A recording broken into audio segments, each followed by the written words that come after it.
Hello, Global Theater. My name is Jerry Fielka. Today's March 7, 2025. Want to thank Rob Grant and his amazing podcast. I'm probably wrong about everything. Please subscribe. Also want to thank Bill Coons, who's going to release his major McLuhan project soon. And I'm going to have him back in September on this very podcast. But it's an honor and a pleasure to be here with part 2 of Jonathan Slater. Where in the heck you calling in from, Jonathan? I'm on the south shore of Montreal in cold, windy Canada. You know, How the, cool? the how cold? No, I said, how cool is that? Oh. Well, cool, cold, hot, medium. Yeah, Well, yeah. anyways, part 1 was really enlightening. I learned a lot, and here we go. Oh, it was a blast. I But I I thank you again for having me on a second time. Obviously, I didn't turn you off. no way. What's no? Are you more afraid of new ideas or more afraid of old ideas? Well, it depends on what the ideas are, right? Yeah. Well, new ideas. Do you mean like ideas that haven't surfaced yet? Anticipating ideas. I mean, there's always a certain amount of anxiety associated with the anticipation of new ideas. I think old ideas. I mean. There are certain old ideas that shouldn't even be around, right? Like fascism. There's an old idea that that needs to be put in the graveyard once and for all. But obviously, it's like a revenant, a zombie, a vampire, just wants to come out of the grave. So I guess there are certain old ideas, but there are certain like, uh, uh, you know.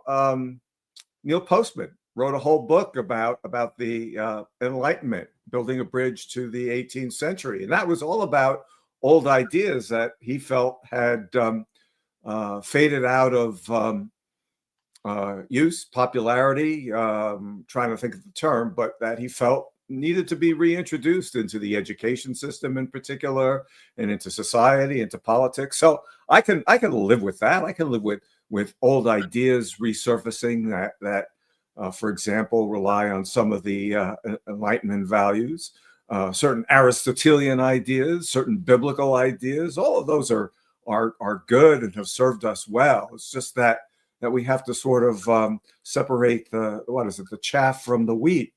Um, and New ideas. Are there such thing as new ideas? Talking about biblical, there's the book of Kohelet in the Hebrew Bible. There's nothing new under the sun. So do we the new ideas? Do we really do we trick ourselves into do we fool ourselves into believing that they're really new? McLuhan, you were talking about Bill Coons's project on McLuhan. I didn't realize he was that close to getting this out. I'm very excited about that. But McLuhan, that was McLuhan's whole assertion with the with the media. There are no new media. Media merely recapitulate old media.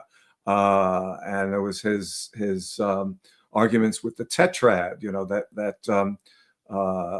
as things are made obsolete, obsolescent, nonetheless they capture and they reinvigorate old technologies, old media. So I would make the argument that there aren't really any new ideas. And at the same time, I would say we've got to be very careful about being seduced by old ideas that do us no good. Good summary, Jonathan. In fact, nothing new under the sun. I flipped that into there's nothing old under the sun. In fact, I didn't open this question with cute quotes, but the one I could was Charles Kettering. People are very open-minded about new things, as long as they're exactly like the old ones. So can you conjure up your earliest memory ever or one of them? My earliest memory. Oh my goodness. Wow. Well, gee whiz. I mean, some of my earliest memories go back to like when I was. I don't have any specific, but I have sort of general, somewhat quasi nebulous memories of being 3 years old and growing up in the Bronx, which was a lot of fun. That's Yeah, good. Now, do you think memory is more a curse or more a blessing? well, it's a little bit of both, isn't it? I mean, if you're fortunate to have a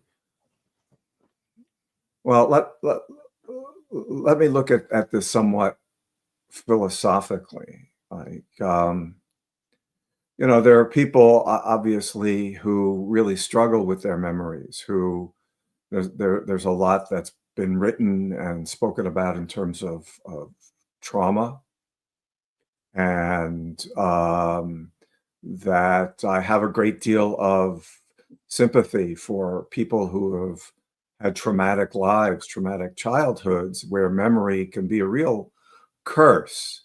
Um, and that I would consider myself fortunate that my memories are largely blessings, but there are painful memories, and it depends on what you do with those painful memories. If you can um, either transcend them or make them work for you in some positive way. But I think each person has to answer that question on his or her own, because I don't think there's a way of generalizing an answer to that question. Yeah. I I look back at my father, who was a Marine in the Second World War, fighting the Japanese in the Pacific, and he suffered from post-traumatic stress disorder, and um, it was a terrible burden for him at times, until he got a proper diagnosis, decades, decades, I might add, after the war. But yet, he flourished. He lived, by his own account, he lived an exciting, happy, fulfilling life, and he had no regrets. He had no regrets whatsoever, and he said so on his deathbed. He had no regrets. Dude, So, that's you use that word flourished a lot in part one, and I yes, really yeah. I love that word. It's really a beautiful word, and it's what we should do is make the world a better place, as we decided, and we can all work towards that by flourishing. And he let go of that, or he got over it, or whatever. But that may lead perfectly into the next question: is tell me someone within your immediate family who had an impact on you, and what specifically was that impact? Oh, gee whiz. I'd say pretty much everyone in my. I'm an only child, so both of my parents had a Well, would you tremendous. get yeah, would you mainly get from your dad, and would you mainly get from your mom?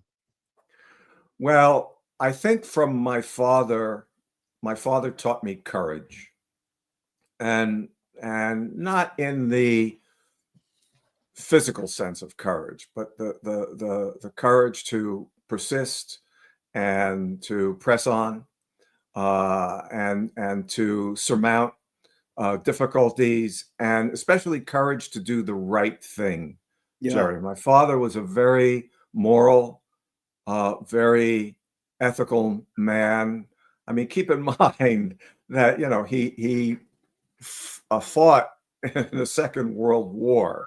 He saw many atrocities committed, not only by the enemy, but by his his uh, uh, his compatriots.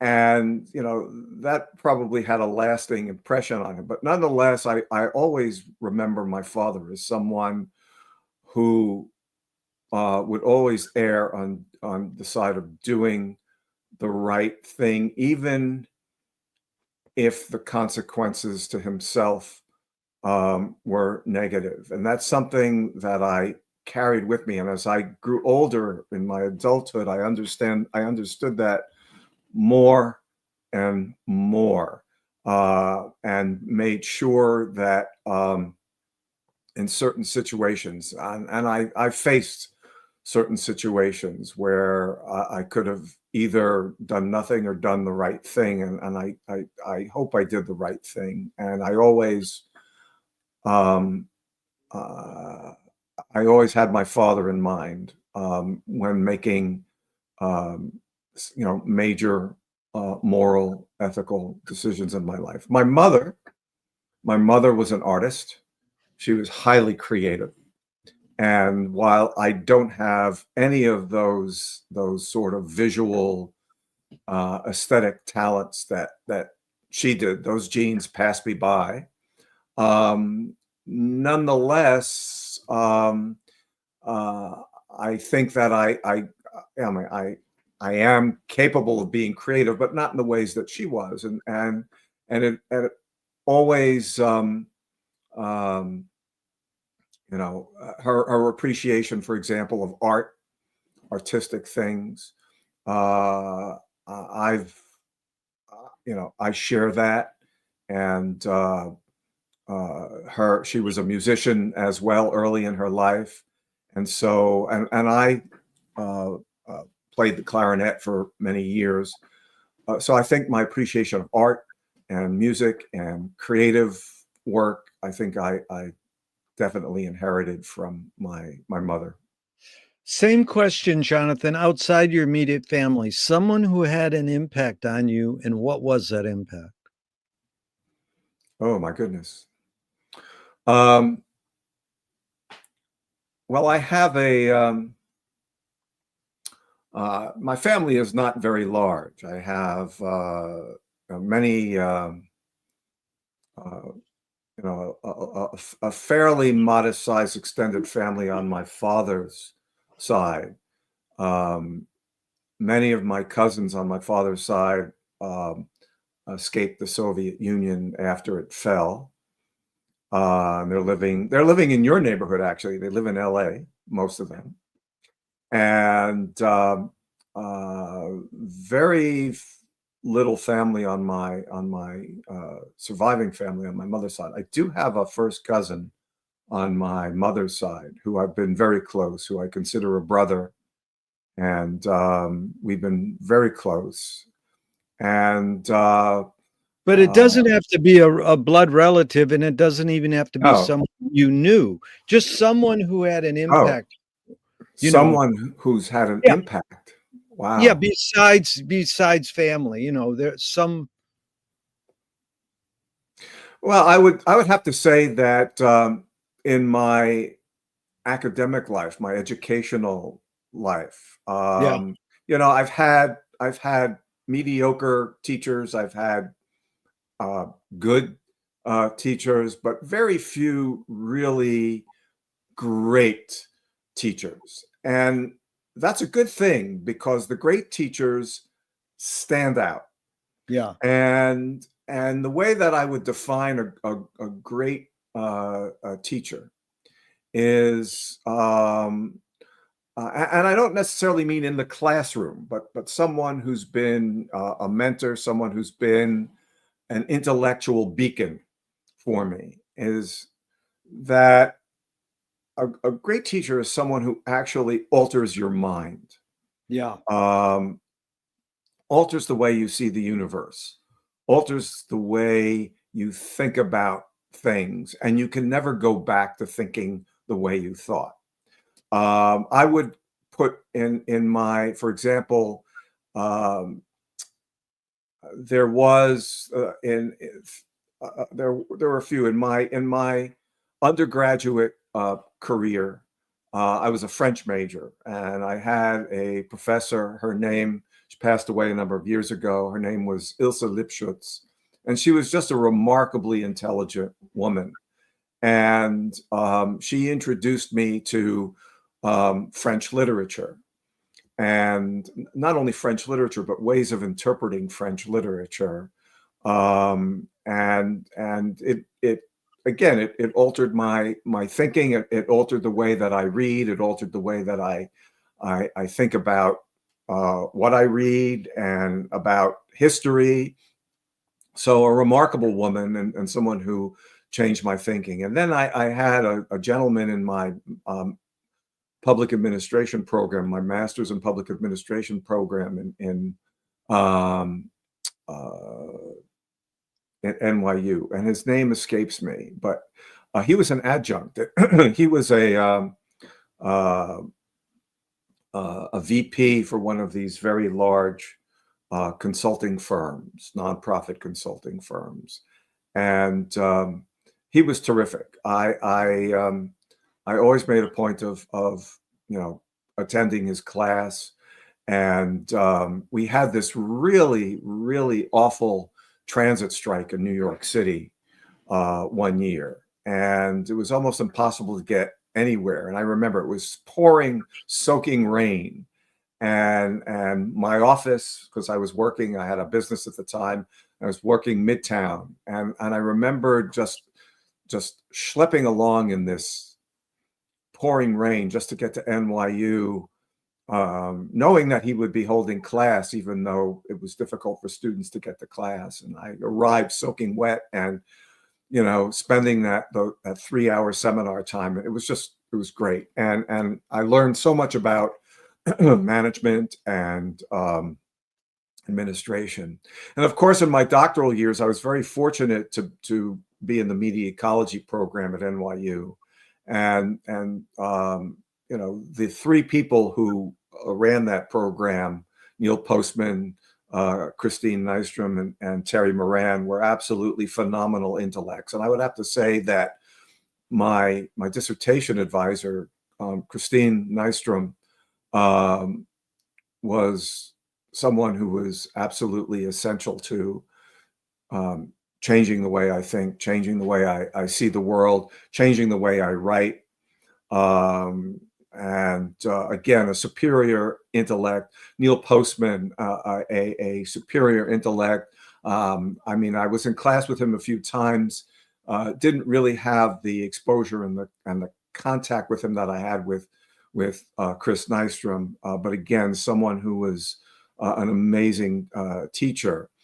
And then I would say, fast forwarding to 2005, when I was already an instructor at SUNY Plattsburgh, and I became, in the spring of 2005, I became a fellow in the Institute for Ethics in Public Life, which is an institute which I later went on to lead for several years. And the founding director there,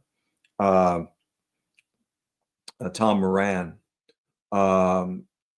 led the weekly colloquies, and he's not only is he a gentleman of superior intellect, but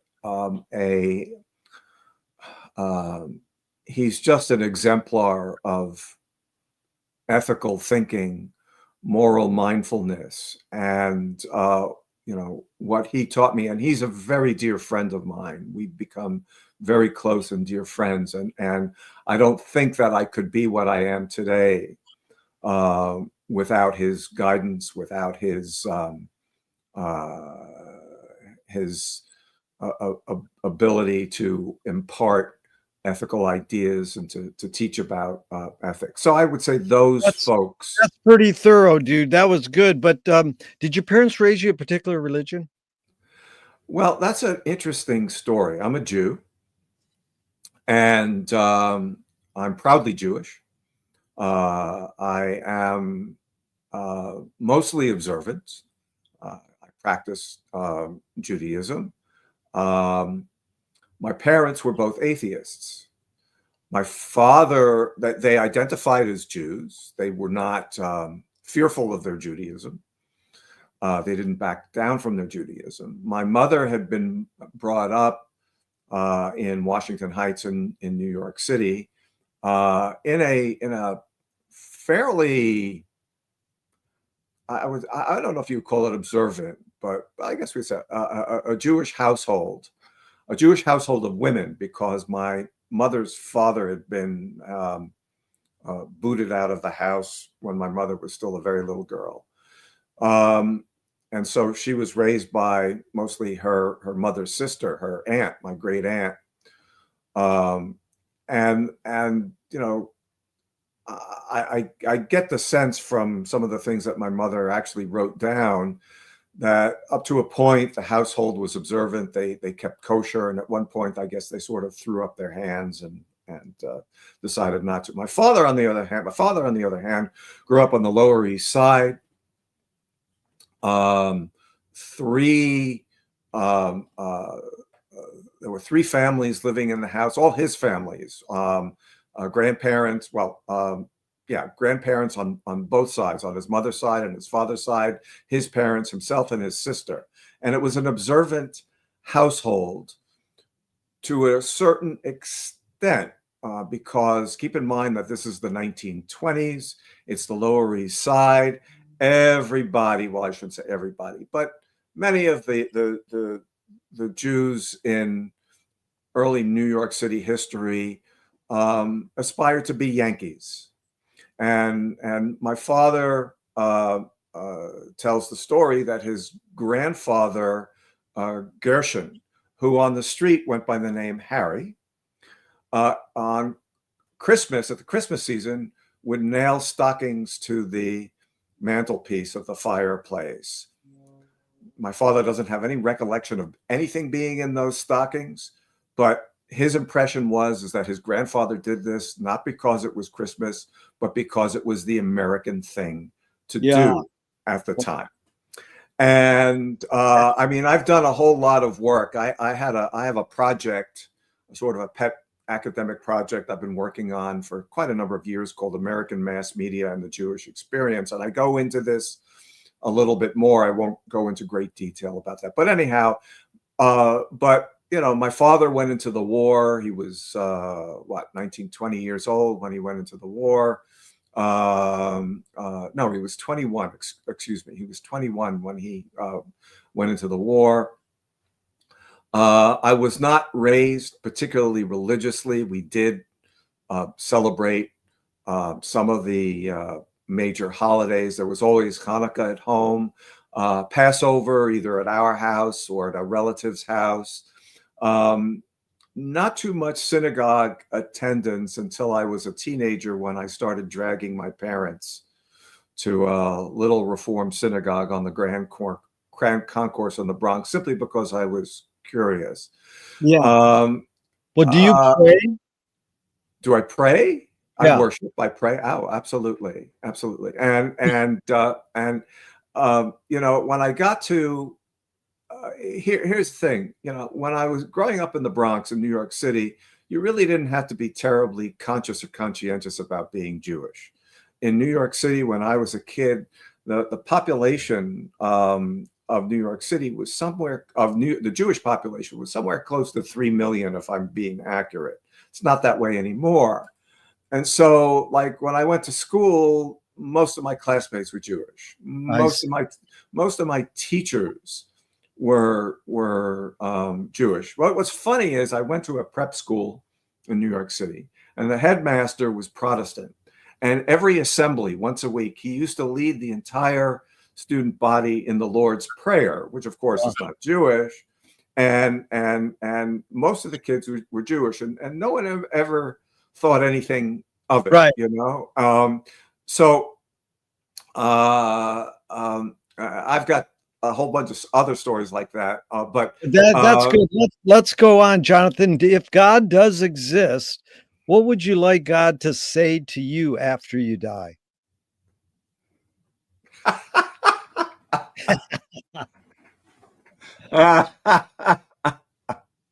I don't know if I conceive of God in that way, Jerry. Right, that's fine.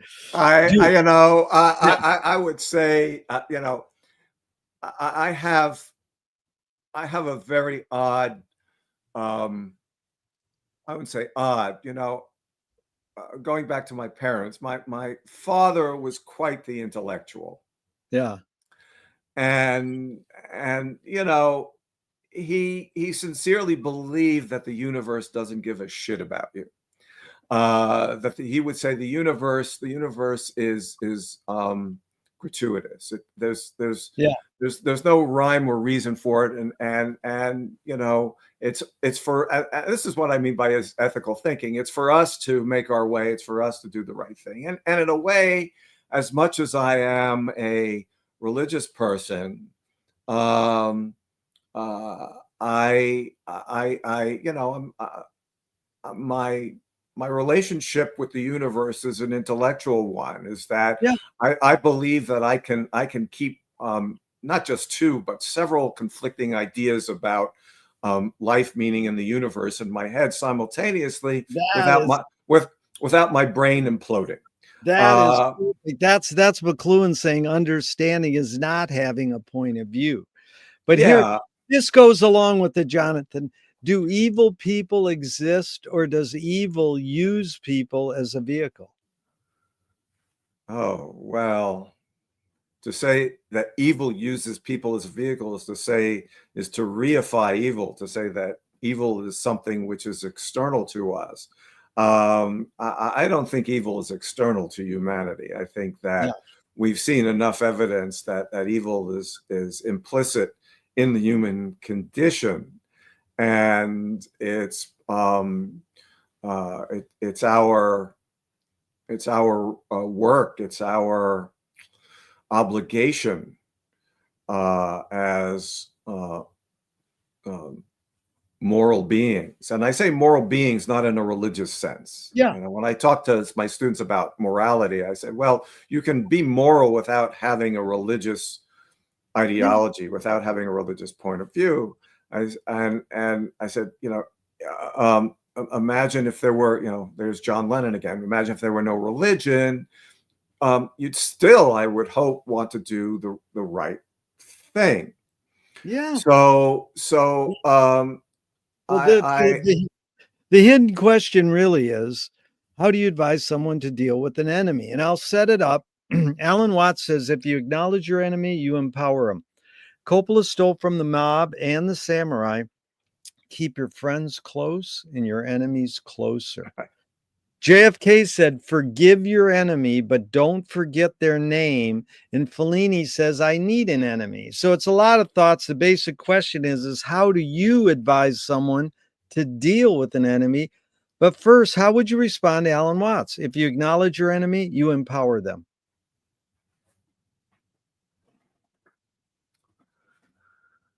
well, I haven't heard that quote before. Um, so that's enlightening. I'm not so sure that Watt's opinion is accurate. Yeah. I don't think that you ought to ignore your enemy or your enemies. Um, uh, I mean, there's enemy with a small e and enemy with a capital E, right? They're the sort of petty enemies that we all deal with on a regular basis at work, or you know in our personal lives, uh, you've got to deal with them. I think that ignoring your enemies actually may actually empower them As well, more. I get that. They flip it. And People flip yeah, that, but I'm saying if a student said, "Hey, dude, this guy's bullying me," what's your general advice you'd give to this student? well, we're never alone, or we shouldn't ever be alone, Jerry. And there's always um, uh, there's I shouldn't say there's always help. There ought to be help. Yeah. But if you can seek help in dealing with enemies, with bullies, and as what I said earlier is that each person, when I was talking about memory, each Yeah, person has to contend with their own memories yeah. in a personal way. And we each have to deal with our situations where we confront enemies and you could tell we can't be arrogant about this. You can't say to someone, well, be strong, be be courageous, because we cannot condemn someone, we cannot fault someone for not being strong, for not being courageous. Sometimes enemies can be overpowering, overbearing, um, and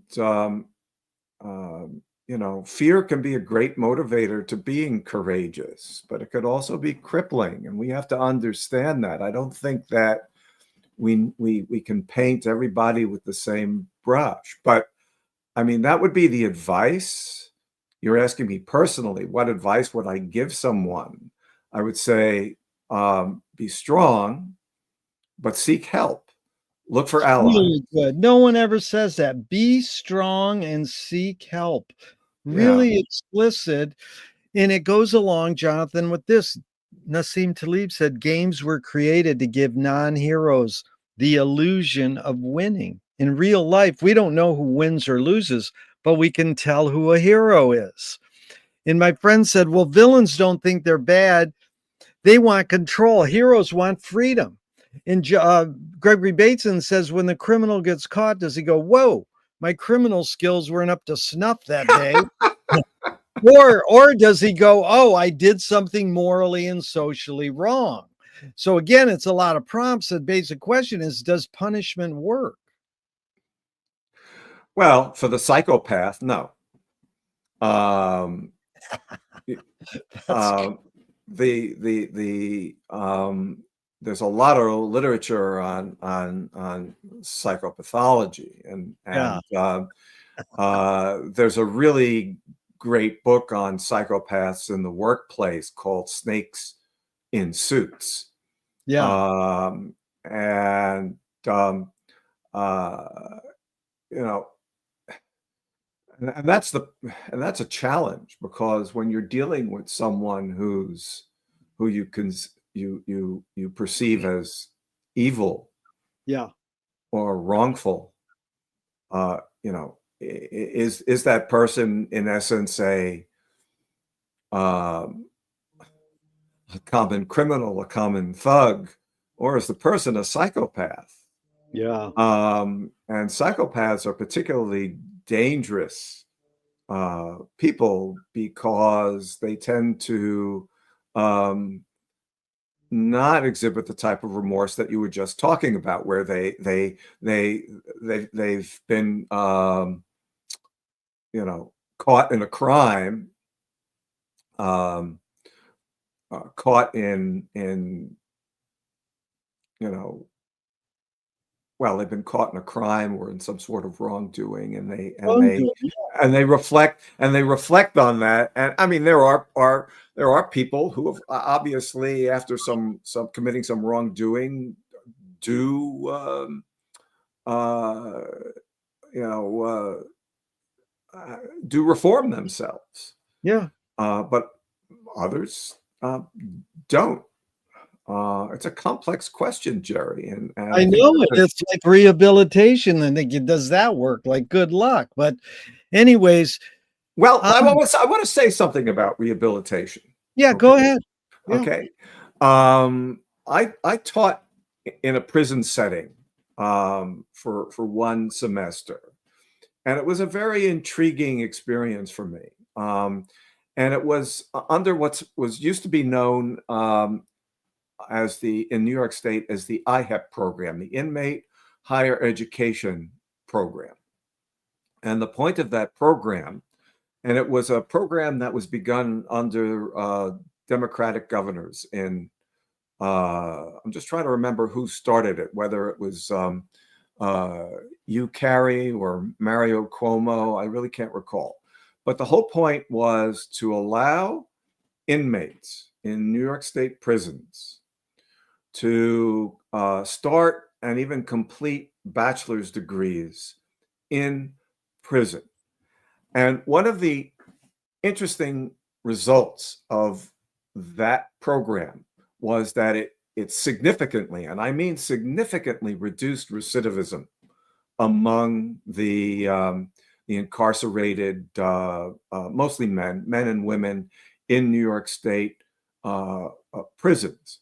And you can make the argument, well, that it was the education, but maybe just having a goal to work toward was enough for these folks to get a different perspective on life. I'm just sort of speculating here. Yeah. So I think there can be rehabilitation. I think there can be reform. Unfortunately, that IHEP program, as soon as George Pataki, a Republican governor, became governor, he killed that program instantly. And the recidivism rate actually started going up again. Yeah. Theater and art can help people. And that goes along with the next question, Jonathan. James Joyce was the first projectionist in Dublin 100 years ago. He basically checked out. He said, "This is stupid. Why should I go inside a building and see a movie of a tree when I can go outside and see a real tree?" Years later, Faulkner said sometimes the best fiction is more true than journalism. Why do we have to recreate things in order to get them? Why do we have to go to a theatrical play of people acting out life? Why don't we just live life? Oh, why can't you do both? It's not a menu. I think that human beings love to imagine, and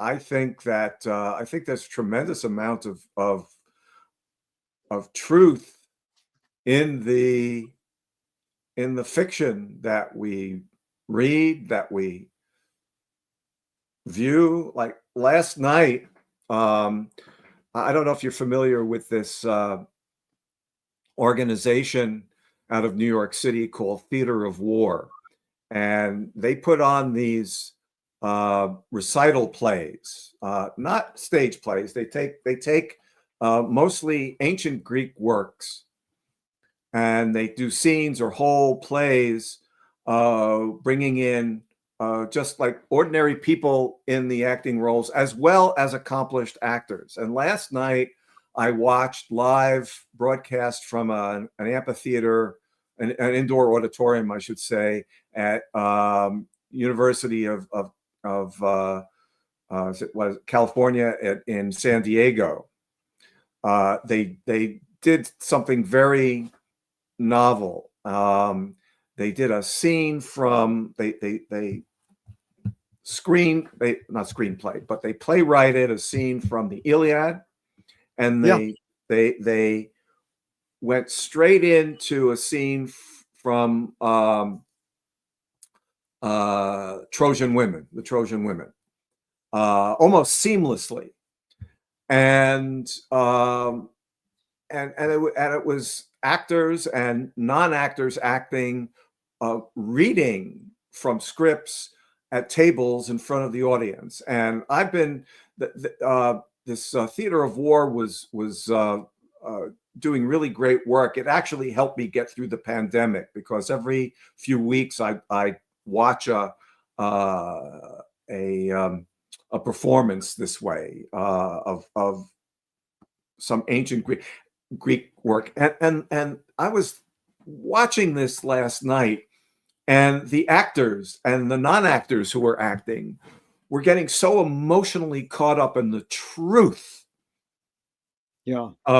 Now, obviously, there's some historical basis in the Iliad. There's some historical basis in the Trojan Women, but these are dramas. They are to a certain extent, entertainment, and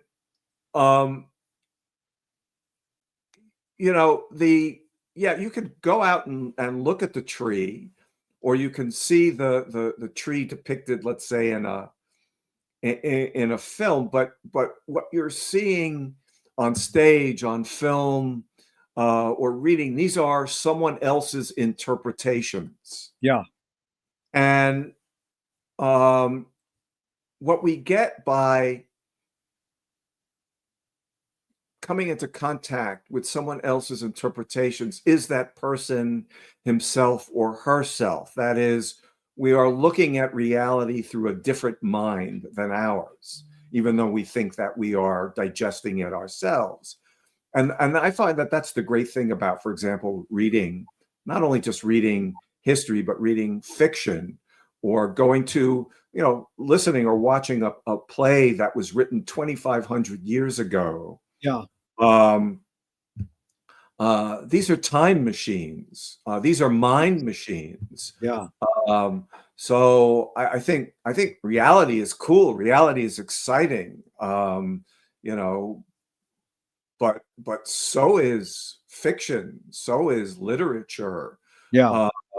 To be able to get into someone else's point of view, to visit a time that is physically inaccessible to you. I think that's what makes interpretation through art. I would include, painting, sculpture, art, music.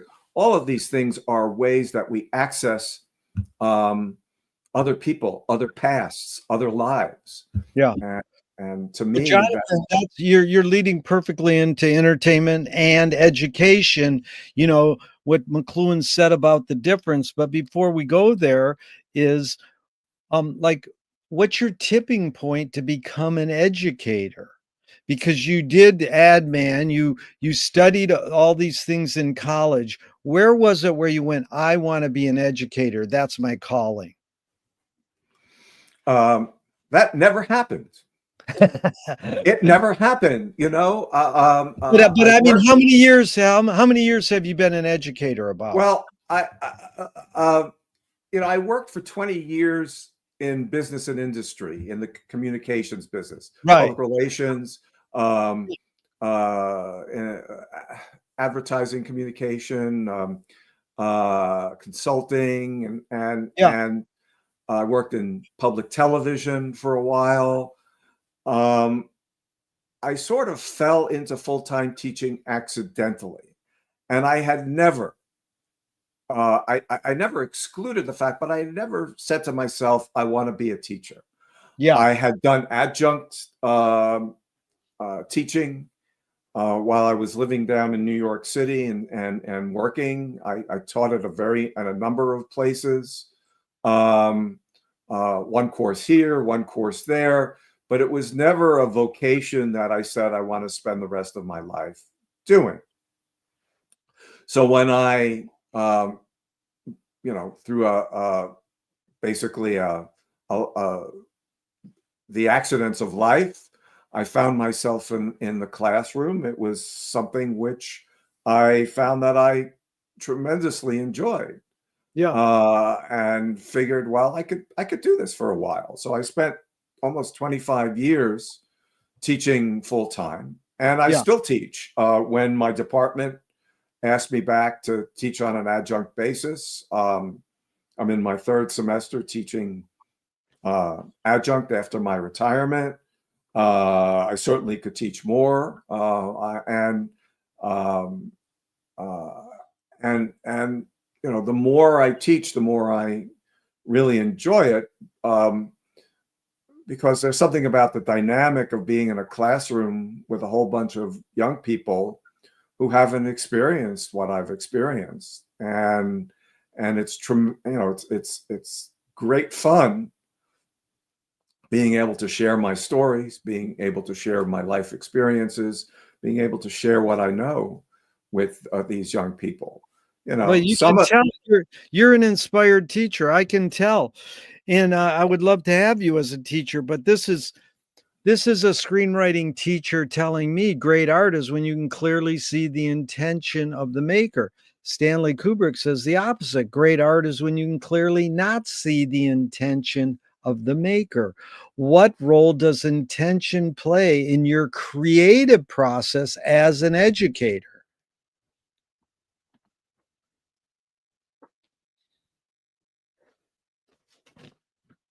Well, I think there's in your use of the word intention, and maybe the Kubrick quote. Who was the first quote again before Kubrick?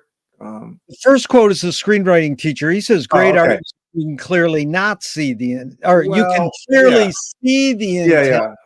The I Kubrick says, and I am applying it to you approaching educating as a yeah, creative thing. You're yeah, not just like, I'm going yeah. to read you some stuff now, repeat it back to me. You can Right. tell you're, yeah, I think that maybe there's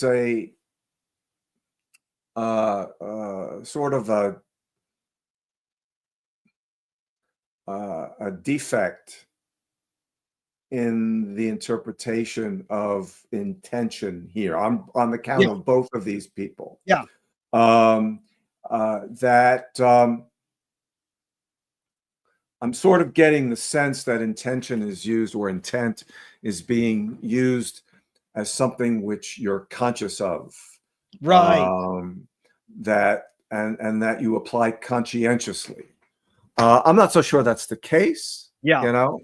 Um, like, you can go into the classroom, for example, with your lesson plan, with your script. yeah, Um, and that's very intentional, isn't it? That is, you have you have your syllabus, you have your course outline, you have your script for the hour or two or three that you're going to spend with the young people. I scribble down a little script so I don't forget the stuff that I want to talk about. Um, but I find that when I was teaching in my earlier teaching career, because I was nervous about being in the classroom, it was something that was new to me. Um, I felt that my time with the students had to be very well scripted, and it worked. But as I became more experienced, more at ease in the classroom, and also more at ease with myself, I discovered that you know, being more improvisational, yeah, not off the cuff, but improvisational, that is not necessarily trying to adhere to the script, um, that I think that I was more successful in sharing important stuff well, how much are with my, you like Duchamp said, there's no art without an audience. How much are you thinking of your students when you're writing your script? Is it really important? Or like, how much did those playwrights in Greece think of their audience when they oh, wrote? I think they really thought of their Yeah. audience. I think, for example, and even, you think of the greatest of the greats, Shakespeare, he thought of his I audience. think so, He because it's back he to that word conscience. David Mamet says art is a product of the unconscious mind. So it's I in. Go ahead. Yeah. I would sort of move in another direction, with the McLuhans, with both Marshall and Eric, and this notion of formal cause and effect. And I Yeah. think that when you set out to create, the effect always comes before the Yeah. cause. Even if you're not fully conscious of Yeah. that fact. And I think that, going back to your earlier question about, do I think of my students, well, whether I'm conscious of that fact, I would say yes. I'm always, my students are by default my audience, and so therefore, whether I very specifically think about the effect that I want to have on them, or whether it's just an outcome of uh, what I do in the classroom unconsciously, nonetheless, it still comes down to an effect that I want to have, or Yeah. that, to a certain, and it doesn't necessarily have to be well defined effect.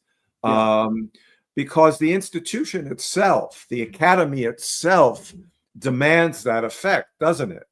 Yeah. The Just the fact they showed up in a building and it says school on the building, that is it. Yeah, but yeah. Yeah, but the academy, you know, and I'm not talking about the specific school. The academy over the centuries has made it very clear that it's all about effect. Yeah. And you don't necessarily have to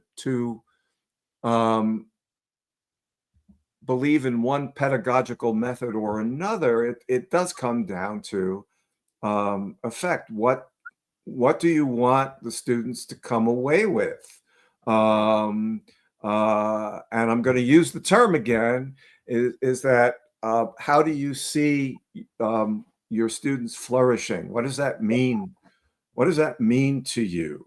That's good.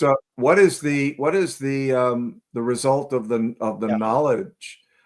See, because when I'm in the classroom, it's not just a question of the material, of the content. And here we're getting into again a McLuhan concept.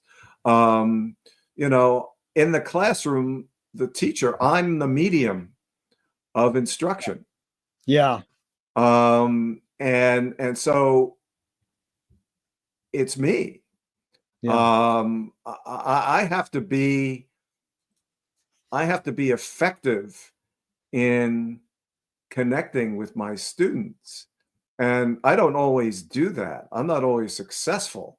And I don't necessarily think that I have to be able to be successful with all of my students. If one student comes away with a change in thinking, a change in the way that he or she sees the universe, then I feel that I've been successful. Yeah. Jonathan, this is amazing because I brought up Battle of Algiers in part one, and just quickly, the filmmaker made an amazing film, probably the most powerful political film ever made, but it's a fiction film. And they asked him, what does your film teach people? He goes, how to make a film. You know, and you know, George Bush used it as a training film, how to oppress people, and the Black Panthers used it as a training film, how to have a revolution. So, well, you know, that's the thing. So this is funny what you're talking about. I'm just going to read a McLuhan line, and you can go off and develop more, because you've really did. Yeah, what I like about talking with you, Jonathan, is you get it. I'm after a deeper level here, like deep sea diving. Like, you know, Marshall's great joke, the ship to the deep sea diver, surface at once, ship is sinking. And this is Classroom Without Walls, 1957, McLuhan. It's misleading to suppose there's any difference between education and entertainment. Well, you know, let me just finish sure. It's like setting up a distinction between didactic and lyric poetry on the ground that one teaches and the other one pleases. However, it's always been true that whatever pleases teaches more effectively. So I know Marshall's sort of making a statement there. I think he's just wondering out loud, is there a difference between entertainment and education? And this line, being an educator, whatever pleases teaches more effectively. Everybody said, oh, that's right. And one guy a couple of weeks ago goes, no, whatever displeases teaches more effectively. So whatever you want to add, I appreciate it. Yeah. Well, two things. I'm going to try and keep these things in my head and not lose them. The first thing is that Postman tried, and I think it was successful at answering responding to this question about the confluence of entertainment and education. I mean, Postman was very much concern with education. And he writes about, and I also remember him talking about in class and in his lectures about Sesame Street. And Sesame Street was heralded when it came out. Was it like the late 60s, right? Early 70s. Yeah. Was heralded as this great new education medium for very young children. And I remember when it came out, and I had a little cousin, baby cousin, and I used to watch Sesame Street with him, and it seemed to he seemed to retain a lot of stuff. But Postman's assertion about Sesame Street was that if you looked at how Sesame Street was structured, it was structured very much like television commercials on commercial television. Yeah. And that what Sesame Street was actually teaching children to do was to watch commercials. Yeah. And if you look at Sesame Street, and it's very fast paced. The early Sesame Street in particular, very fast paced, with these vignettes, the way they were scripted.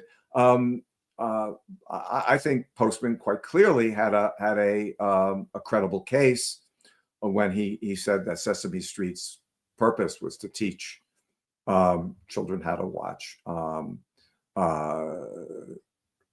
commercials.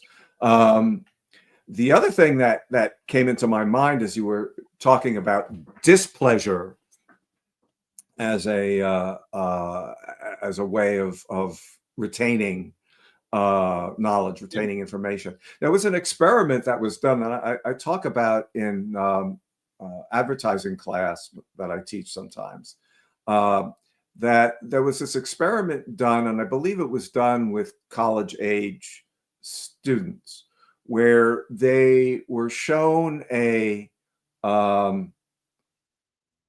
one subject group was shown a film with very violent content.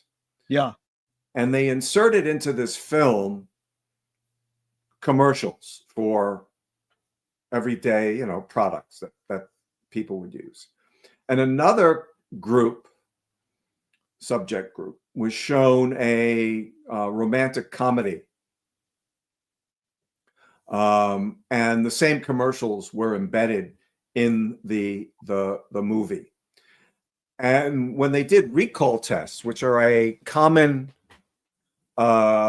marketing research tool to find out whether people are remembering the content and then even the products advertised in commercials, when they did recall tests with these groups of students, they found that the students who were watching the violent content did not remember the commercials as well as the students who are watching the romantic comedy. So there are all sorts of conclusions that you can make from that. Obviously on a physical hormonal level, there are different types of chemicals the body is releasing when watching violent content as opposed to romantic comedy, and that can have an effect on memory, as we know. But you can also sort of not have to get into that biological explanation and merely make some sort of media ecological types of observations about the nature of the content in one versus the nature of the content in the other, and how one is actually conducive to retaining information. So I just bring that up as it's good, because the retain word is amazing, because we don't know if violent films help alleviate humans of their violent tendency or cause them to be more violent. I would say it desensitized people, but this is what the big thing for Kubrick was. he pulled Clockwork Orange for 30 years from UK screens only. And my big question, I've talked to people who work with Kubrick, and I ask people all the time this question, and Kubrick probably wouldn't even answer it truthfully, or he would, who knows, is did you go along because the cops came to him and said, your film Clockwork Orange is causing hoodlums to beat up winos on the streets of London. Pull the film from the screens. Well, from UK screens only, you know that across the world it's still going to show, and you could go to the streets of London and buy a bootleg VHS copy. But Kubrick says, yes, pull it. Because was that a publicity stunt deep down inside? He goes, yeah, if you're going to pull it, it's going to help my film get more publicity. Or did he think the hoodlums were going to come and beat up his family? My friend worked with Kubrick, said, yeah, he thought they were going to come up and beat up his family. The film can't cause people to go beat up thing. A zeitgeist in the whole world is causing people to be violent. It's not just films. So if you cut films off, violent films, is that going to stop violence in the world? I'd hope so, but probably not. So, that's all the things you brought up. Marshall's main thing, causality. Well, I have a couple of things to say about that. Please. The interesting thing is that the hoodlums existed on the streets of the UK before Clockwork Orange, and that you could say, does life imitate art, or does art imitate life? Kubrick's idea of the hoodlums and Clockwork Orange, I think, is a masterpiece of a film, and I'm of the belief that you can't take this film too seriously, because there's tremendous. Well, it was meant as political satire. It was meant as comedy. It was meant as social commentary. Yeah, and I think that if you got away from sort of the science fiction elements of it, it actually probably was a pretty good portrayal of Britain at the time it was being made. Yeah. So enough about the film. Now, George Gerbner, I know him. I know his main, the guy who worked with them closest. That's amazing. Tell me about it. Now George Gerbner, who Postman, for example, admired very much, and we were exposed to George Gerbner's writings and thinking, and George Gerbner, was very useful to the media ecological framework. And one of the things he did a lot of research starting in the 1970s and onward about the connection between violent depictions and violent behavior. And you might recall that starting in the 1950s, and it goes back earlier. It goes back to, for example, criticism of the movies in the 1930s and 40s. But when television comes onto the scene in the 1950s, there's a lot of concern, mounting concern by critics of television that violent content on TV was having a deleterious effect on the minds of children. And it went hand in hand with the belief that comics also had a negative effect on children because of the behaviors of the characters and the storylines, not just violence, but in terms of people's people's behavior in general. Now, I was a victim of that. When I was growing up, when I was a kid in the 1960s, my parents did not allow me to read comic books, although when I went away to sleepaway camp, everybody sort of snuck comic books in. Yeah. And one of my favorite shows of all time on TV, The Three Stooges, my parents put a ban on that because they felt it was too violent. And the Three Stooges is, the slapstick comedy in the Three Stooges is really physically very violent, but it's hysterically funny. And at some point, I think my parents realized that, this thing about the connection between violence and violent behavior was a crock. And so I could watch Three Stooges. And I still love the Three Stooges. Me too. Yeah. And the, so anyhow, Gerbner, going back to Gerbner, Gerbner, one of his points is that, television doesn't, the mass media, television they don't make us do things. But they create an environment, and this is the media ecological aspect of that, is that they create an environment where these things are considered, such as violence is considered normalized, is considered acceptable. And he did make the case about, for example, desensitization and numbing, which is also a McLuhan term, right? Exactly. Numbing. But he said it's not just the watching of TV, it's the extended watching of TV. Keep in mind that in the late 20th century, the average television time was per individual was like 6.5 hours a day of television viewing per person in the US. And so Gerbner's complaint was that it was this extended viewing that was inoculating people, desensitizing people, especially young people, against the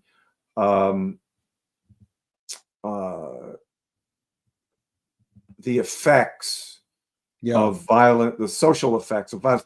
And he also, Gerbner, also, I think it was he who came up with the what's known as the dangerous world theory, where the more you see through television and film, where people are subject to violence, people are in danger, people are threatened, the more you're likely to believe that the world is a dangerous place. Now,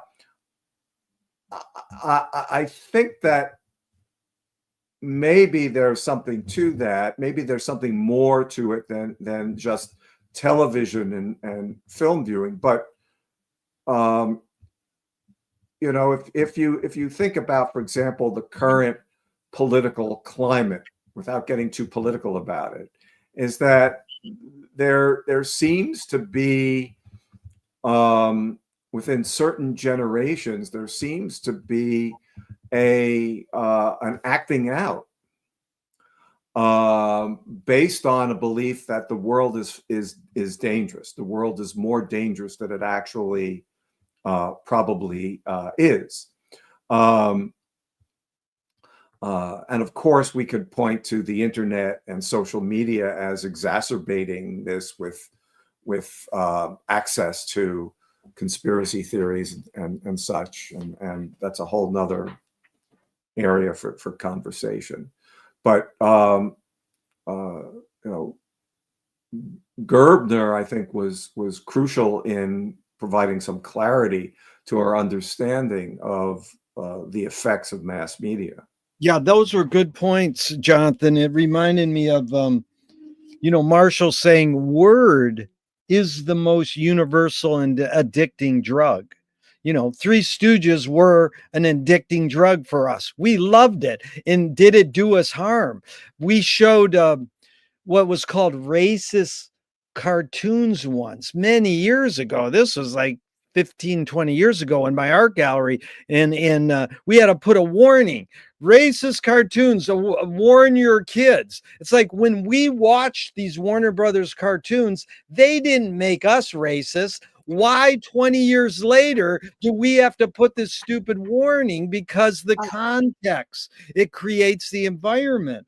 So, Right. this thing about word being the most addicting and universal drug, like all these inventions are that. And, you did it so creatively in replacing an aphorism and rewording it. When I said that, this guy said, a fact is not a truth until you love it. You said, yeah, a fact is not a truth until you lust after it. You reworded it to interpret it bigger.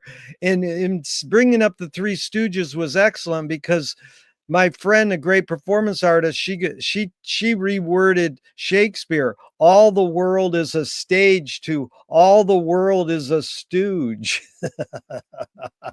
Well, I want to take issue with your comment about racism. I think Yeah. that I want to allude to another person who figures in the media ecological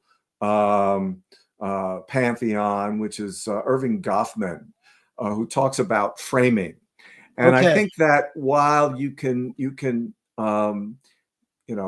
make a comment that, for example, that watching racist or cartoons that have racialized themes in them that are not particularly intentionally set out as racist, although Yeah. one could make the case that they are, and that it doesn't necessarily turn you into a racist by viewing these things. I would make a case that, in fact,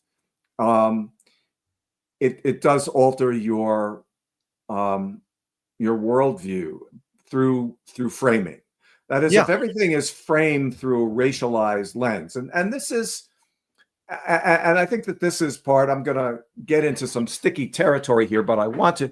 Is that, for example, all of this criticism that's being leveled at, for example, critical race theory. Yeah. Um, uh, Demonstrates a misunderstanding about what critical race theory is all about. And critical race theory is about how systems are framed in order to induce,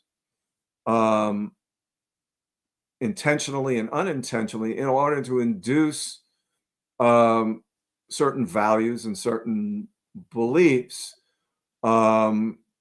that you integrate into your thinking and into your behavior. So, for example, while televised content or stuff in comic books or whatever um, doesn't necessarily turn you into a Ku Klux Klan member, nonetheless, it makes certain ideas permissible. And and not just on an individual basis, but it makes Yeah. these ideas permissible systemically. And that is what's behind critical race theory, is that certain ideas become permissible systemically and therefore drive thinking and behavior. And therefore it's incumbent upon us, and I say us, I mean people with heads on their shoulders, people who can think about these things critically, to change the framing and to point fingers where pointing fingers need to be pointed. And Yeah. there are systems that we have created, because systems are only the inventions of human beings. They don't come into being sui generis on their own. Zeus does not throw the lightning bolt from Mount Olympus and say, "Whoa, there's a system." No, it's Yeah. us. So we need to think about our inventions. We need to think about our mind creations and how we can do better. But isn't that, Jonathan, a major McLuhan point? And I agree Yes, with everything you yes, just said, is that yes. everything has services and disservices. That's When right. you see the disservice being framed, then you use your critical thinking That's right. skills. So don't Precisely. worry about like AI. Oh my God, AI is going to ruin us. It's like, no, AI is in its infant stage. Take care raising it and use your critical thinking skills of how the services will shape our behavior and how the disservices will shape our behavior. right. And but AI is not distinct from us. AI is us. Yeah, We program AI. We conceived of AI, and so that's what a system is. We yeah, make a system. AI is an embodiment of humanity. Yeah. And is it going to be a embodiment that we're going to be Both. uh, It's gonna fuck us up and help us. So how do we take I break think that should be the title of a book, Jerry. Yeah, well, it's how do you take this is the main thing Marshall learned from Finnegan's Wake by Right, James Joyce, right, is that how do you turn a breakdown into a breakthrough?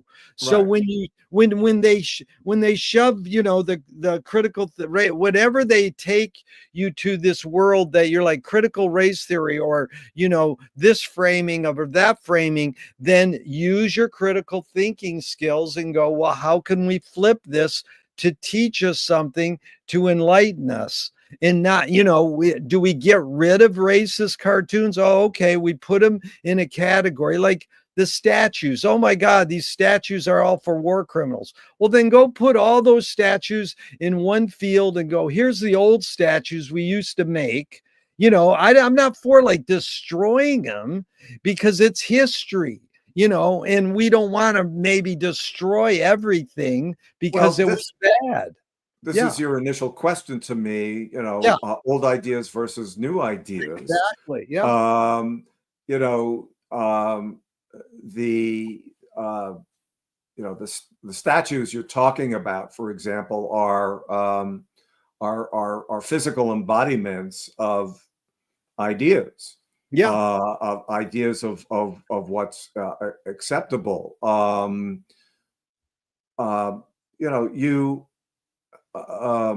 should certain statues be toppled? Absolutely, certain statues should be toppled. Yeah. Um, uh, do we eradicate the memory? Do we eradicate the historical importance of these things? If we have the tools, to educate, to show how certain ideas were mistaken, um, Yeah. I think we can do that. But Well, that's there's the risk that things just go on display, and I don't necessarily mean on physical display. That yeah, things just go on display without any explication, without context. Yeah. without That, any and um, but there's a danger, yeah. and the Germans, to their Yeah. credit, understand this danger. So, for example, the Germans have very specific laws against the further romanticization of Nazism. Yeah. Um, that is, swastikas, Nazi displays, idolization, martyrization of Hitler, and so on and so forth.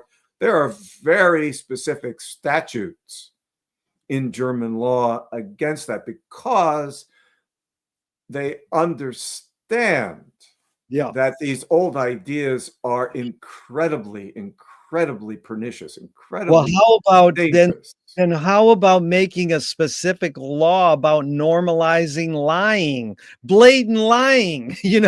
I mean, come on, these guys are so. Take this, Yes, Jonathan, or yes, take this McLuhan line and tell me your analysis. There's no such thing as a good or a bad movie. It's a good or a bad viewing experience. yes. Well, I mean, there's no argument. You won't get any argument from me because the whole the fundamental idea there is the notion of the percept. It's not the movie; it's Yeah. the perception of the movie, Yeah. and that's why everybody's a critic, right? Uh, you uh, the Okay. experience. It's well, it's that's a phenomenological observation. That is, you look Yeah.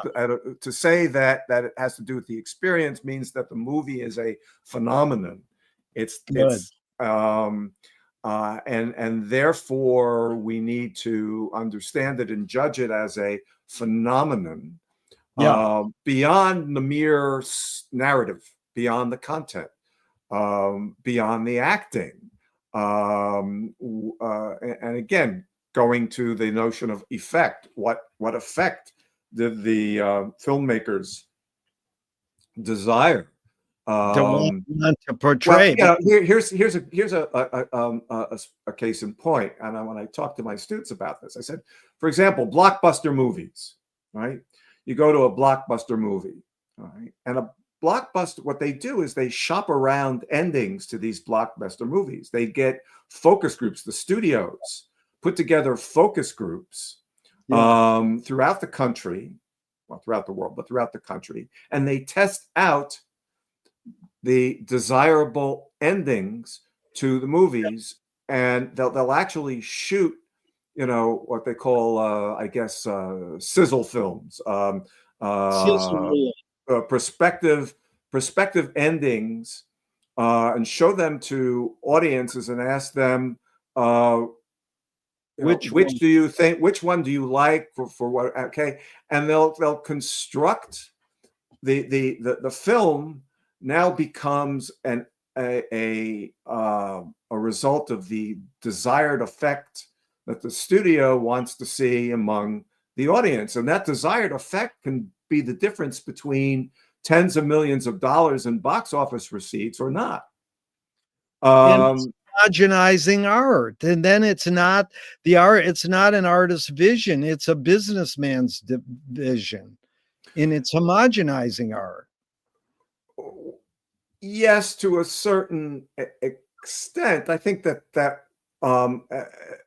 as long as we've had mass media, and even before, we've had the notion of what works commercially. Right now, of course, we have the tools of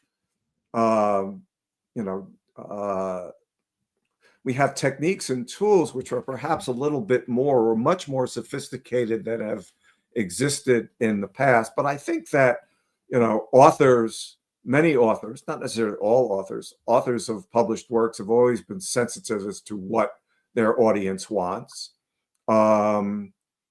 Artists have been sensitive to what their audiences want and will see. You brought up the question earlier when I was talking about theater of war and these plays from Greek antiquity.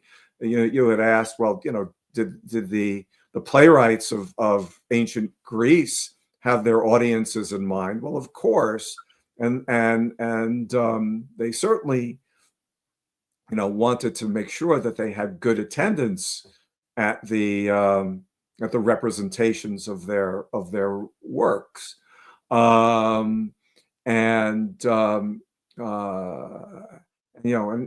even before there was mass production, for example, the mass printing of books, which come about as a result of Gutenberg's block printing in the 15th century.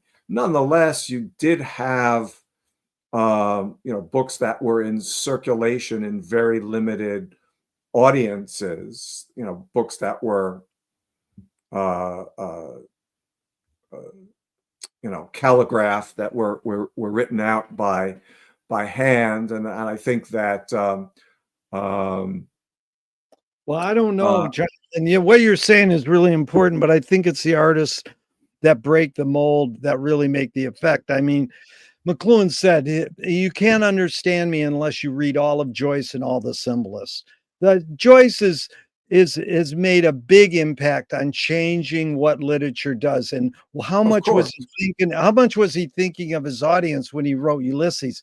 Probably a little more. But when he wrote Finnegan's Wake, he knew this is going to fuck people's shit up. And most, Postman included, most media ecologists diss Finnegan's Wake. They just go, oh no, Joy Marshall went too far going into the wake, but I think what you're saying is really important because it's widening the picture of how much the artist thinks of their consumer. You know, Marshall said, "My consumer, are they not my producers?" That's a question Hmm. that Marshall quotes from Finnegan's Wake. So it is a relationship of how much is, art is anything you can get away with. We brought that Right. up in one. Yeah, of course. Yeah, the way we perceive, I mean, what you do that's deep is when I say there's no such thing as a good or a bad movie it's a good or a bad viewing experience. Most people go, "Oh no, there's bad movies." But I know, we can go see Ed Wood, the worst filmmaker in the history of Hollywood, and have a good time. But they don't go, it's into the word perception, how we perceive it, how it's a phenomenon. So in this choice of how filmmakers make things, let me give you this example and get your, we'll continue this discussion. And this is, I spoke with Michael Apted, he Hmm. made Yeah. 28 and Up, and he made Coal Hmm. Miner's Daughter, and Hmm. he made a documentary on a Russian rock star 40 years ago. And I says, why do rock video makers feel so obliged to edit fast? Most people don't know that Abel Gance invented rapid montage in 1922, but it flourished in the 80s with MTV, Yeah. to the point where Marty Scorsese said, I cut my films faster because of MTV. So Michael Apted said, because we've learned to take in information faster. Now, I ask this question with a bias. Can we literally learn to take in information faster, or are we just brainwashed to believe we can?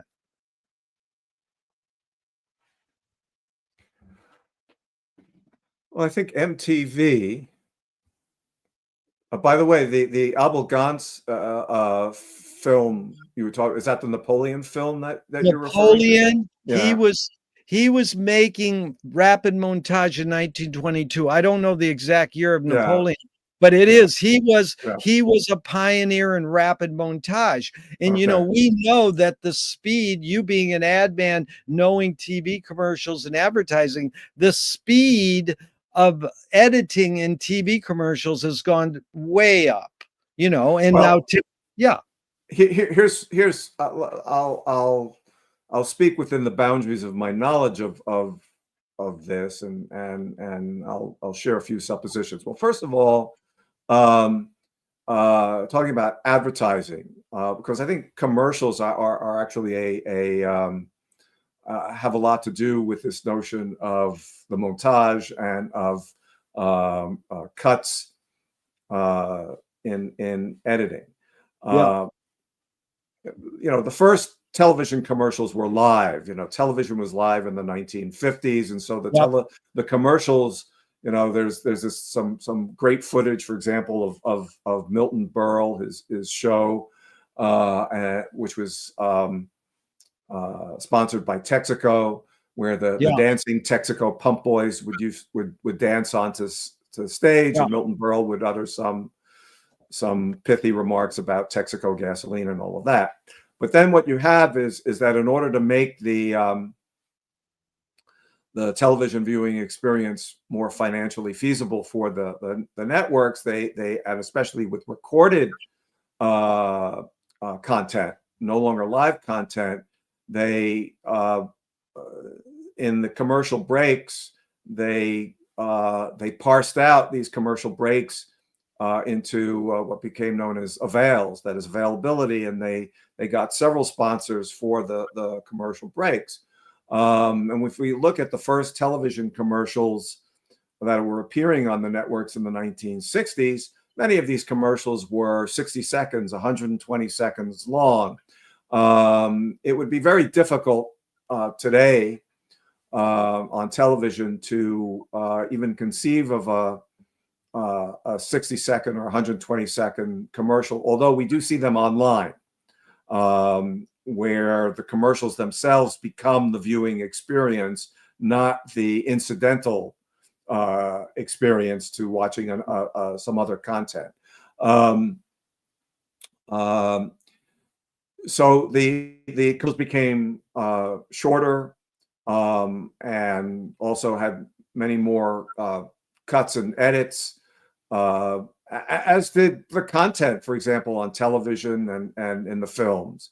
And you can do this experiment. You can watch a television show, for example, any television show, and count the seconds between the cut in the scene or in the angle. And typically it's around 4 seconds. And we become very used to that. Um, and there are probably, I'm not a film person. I'm not a film critic, TV critic. But you can think of a number of reasons for that, and one is by adding these cuts in very rapid succession. I don't know if it has much to do with our ability to process information, but I think that it works on us. As McLuhan said, mass media work us over. Yeah. And so I think that this is an example of working us over. That is, when you start to increase the rapidity of your change in angles and your change in your cuts, it becomes a surrogate, it becomes a substitute for action. Yeah.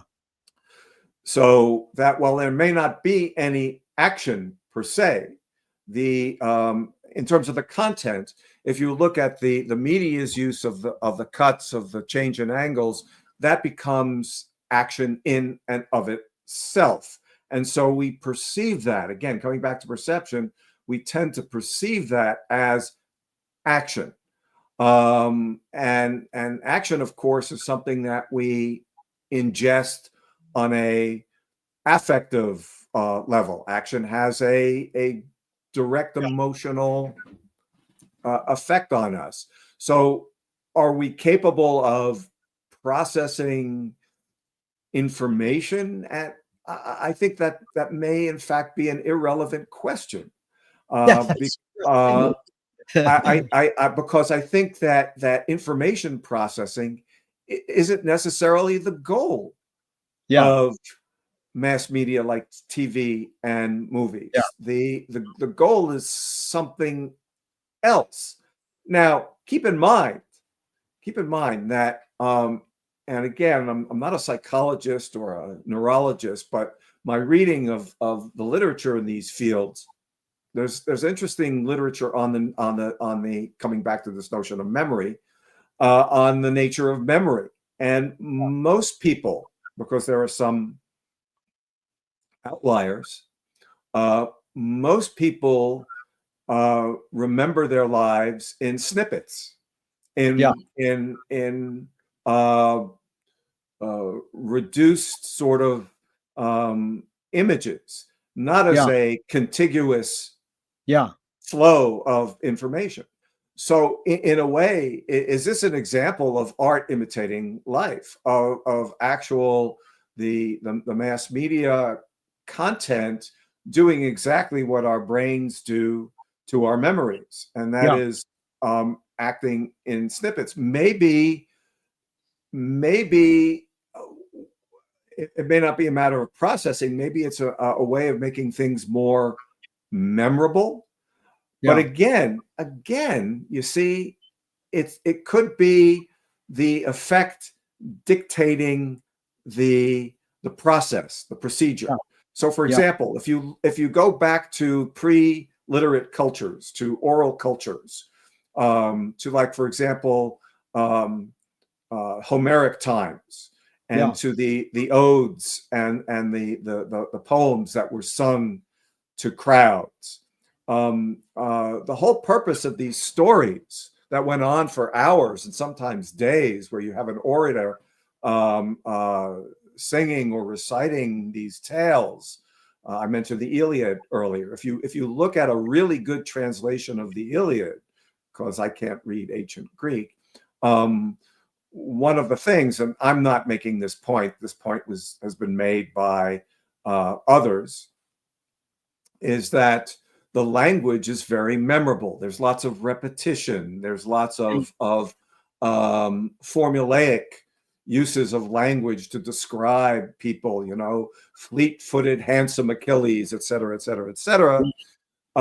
So what made something memorable 2,500 years ago doesn't necessarily make something memorable today. So is the fact that we remember things in commercial-like snippets something that's always been with us? It's hard to say because we don't have too much empirical evidence.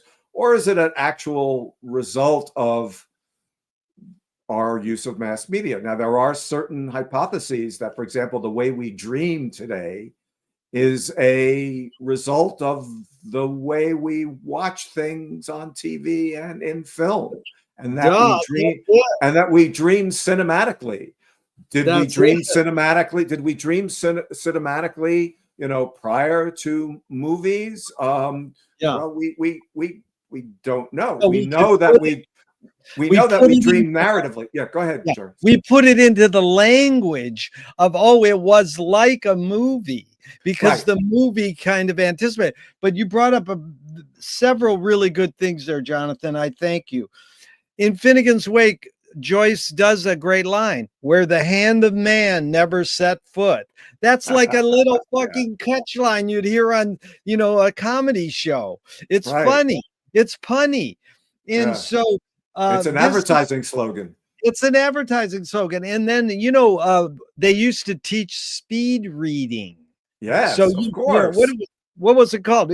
Could humans really speed read, or did they think they could take in information faster? So I'm glad we don't know if we're taking information faster or not, but you sussed out a bigger picture on it all. The real hidden question is it literally possible for humans to multitask? Well, I want to stick with speed reading for a minute because I have a first cousin who was a school teacher in New Jersey, and she was very much into speed reading when it was in fashion, and she had taught me how to speed read, by the way, which I still do to a certain extent.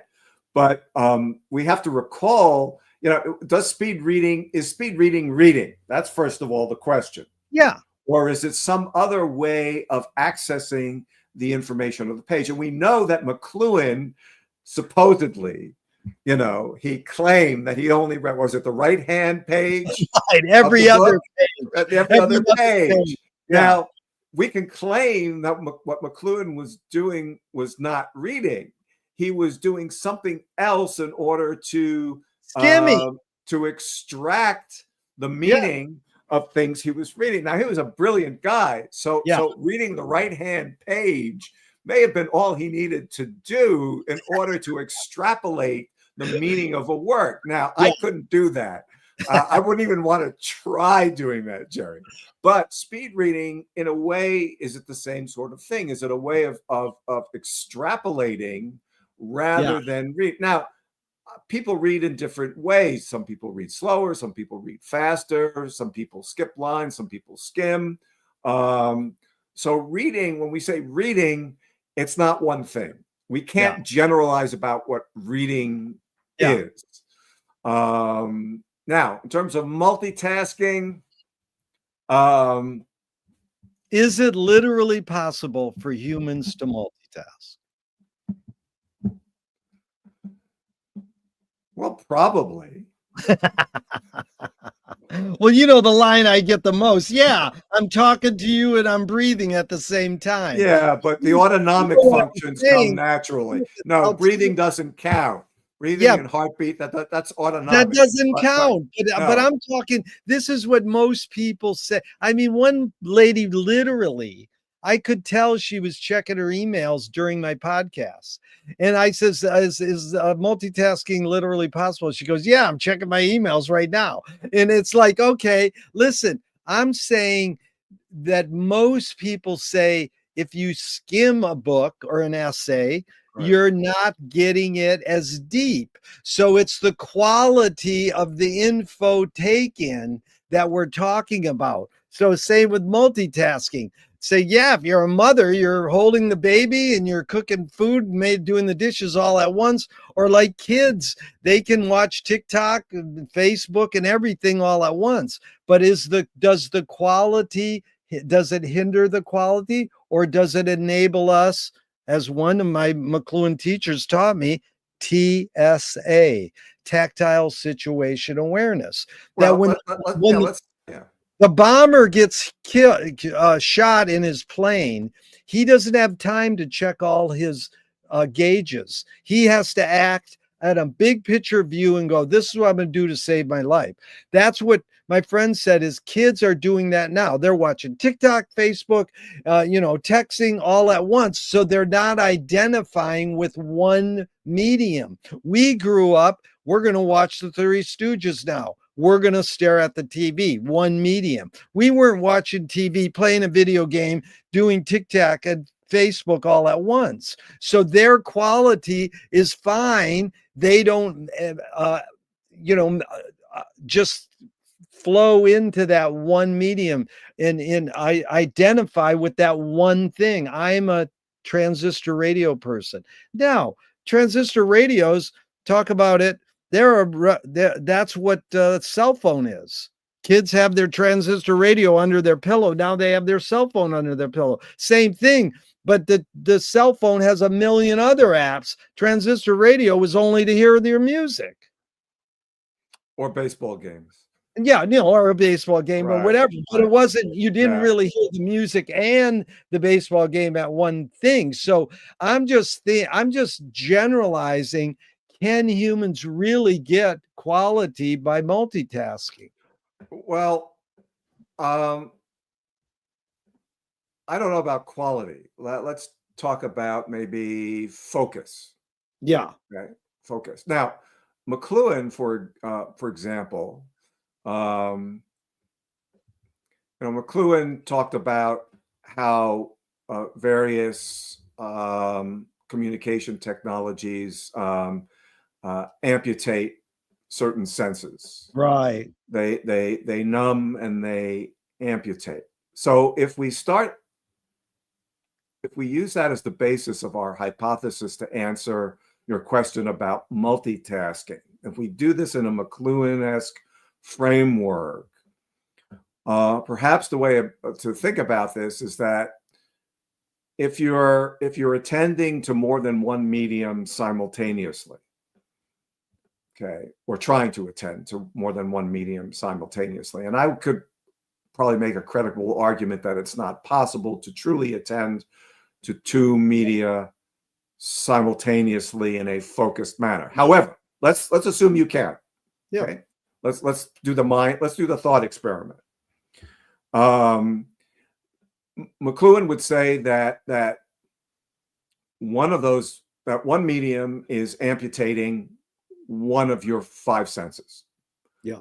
Another medium is amputating another one of your senses. And it's not just an amputation, it's a redirection of your attention focus to another one of your senses. Yeah. So conceivably, is it possible to have multiple redirections, right? At the same time. And I think that's a question that I would defer to further consideration. I mean, there's probably ways of testing that empirically, but hypothetically, the minute that you use, let's just back up a little bit. The minute that you employ one medium, it shifts your sensorium in one direction. It shifts one or more senses away from the primary physical purpose of that sense. So is that possible? Yes. If we redirect two senses through, let's say, two different media that we're employing simultaneously. Is that possible? Probably. That's why I said probably you could multitask. It's, on one level, if you're a neurologist, you could answer the question, well, at some point there's going to be some sort of neurological challenge in doing all of that. Okay. But we know that we're more than our neurologies, right? There's a gestalt going on here, to mix my metaphors, that attending to media is as much a neurological process as it is or I should say, it's as much a psychological process as it is a neurological process. Yeah. Which takes precedence? I don't know. Yeah. But if and we know that regardless of neurological processes, that we know that psychologically we can handle multiple stimuli and cope with those stimuli. Yeah. Efficiently? I don't know. Maybe not. Yeah. Again,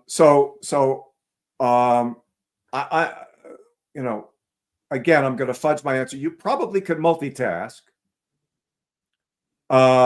Just like we've learned to watch, for example, televised or film content with very rapid cuts. Yeah. We've learned to do that. Can we learn to multitask? Yes. But I certainly would not want to be on the highway with someone who's texting and driving at the same time. Yeah. Because we know that the texting, see, McLuhan's argument, and he starts to make this argument, for example, with the telephone, right? He says the telephone, when you're on the telephone, you're no longer there. You're disembodied. Discarnate. Yeah. Discarnate, exactly. You're discarnate. So there are other media, for example, like texting, which make you discarnate. That is, it puts you somewhere else. And it's more than just metaphor. Yeah. So I certainly don't want to be on the road at the same time as a discarnate driver whose attention is not fully on the road. Yeah. So there are, I think let's flip. Yeah, the people are just, sorry for interrupting, but people are staring at their TV while they're driving. They are texting. They're looking at this screen, which is their windshield and their two rear view mirrors. That's three things. And then there's this big TV set right in front of their face, which is showing where they're going with the map. So they're more than that. It's more than that, because if we come back to the sensorium, yeah. The fact is that when you drive, for example, okay, it's more than just seeing, isn't it? Okay. Yeah. We talk about the feel of the road. Yeah. Okay.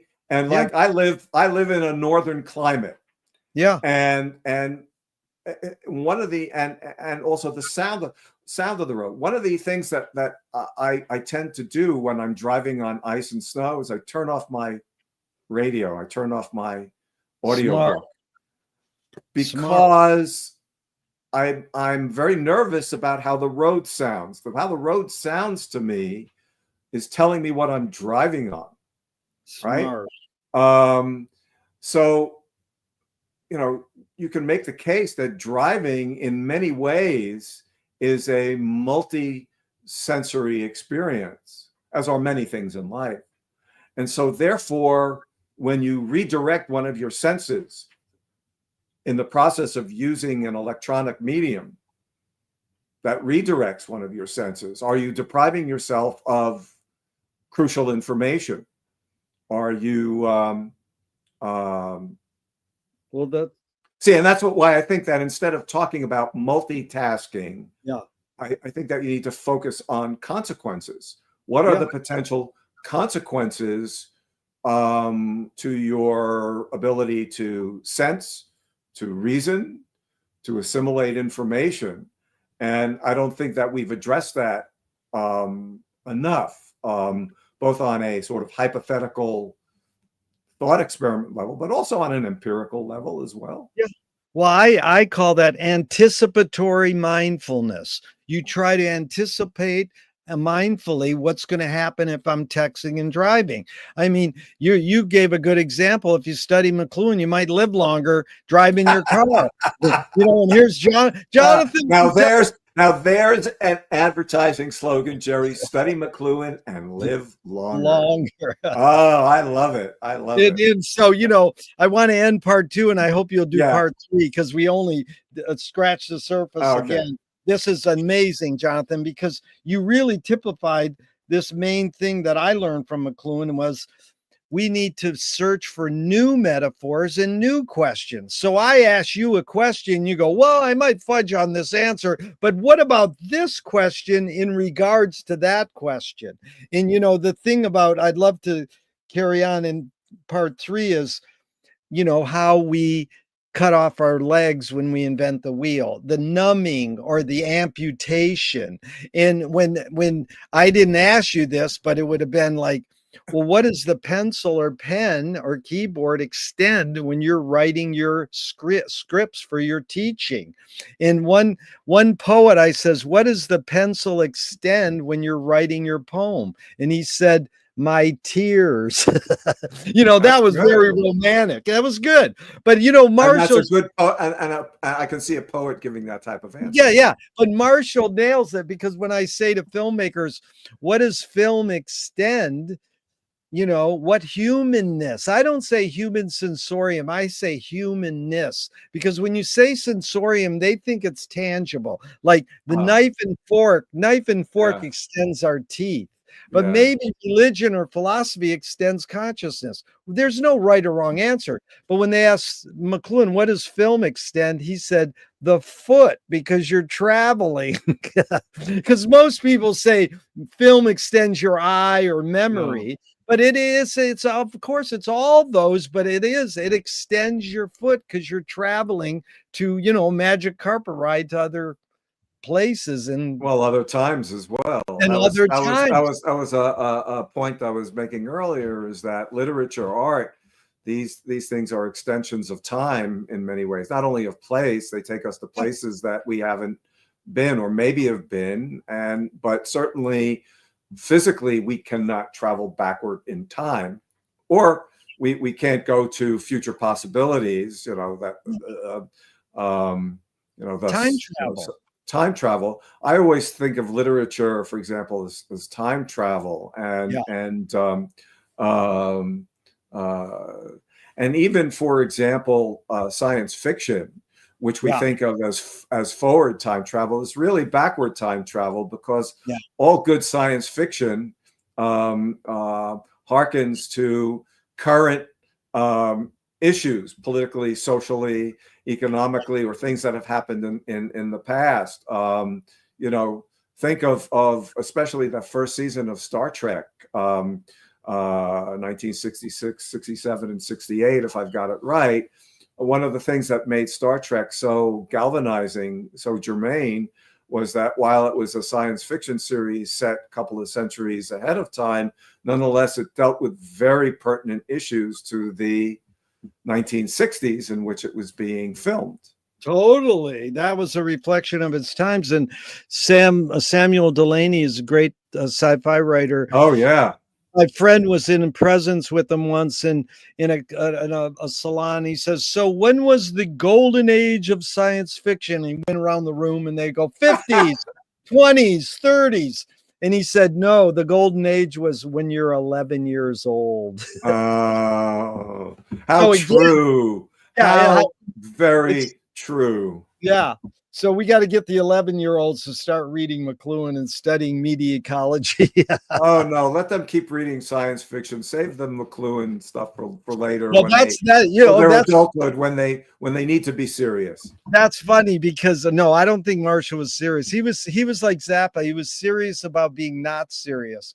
But Marshall wrote to his mom, the characters in my first book are science fiction characters. The ads are a new form of science fiction.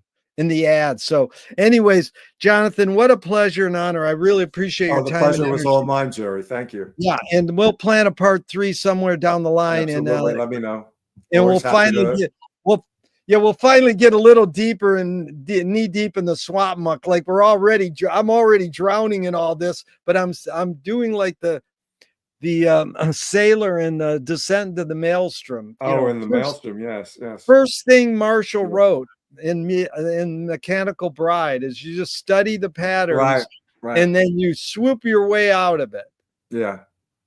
And you're helpful in getting me to swoop my way out of sensory overload. Thank you so much, Jonathan. Thank you, Jerry. It's my pleasure. Okay. Take care. Okay. See ya. Bye-bye. Bye.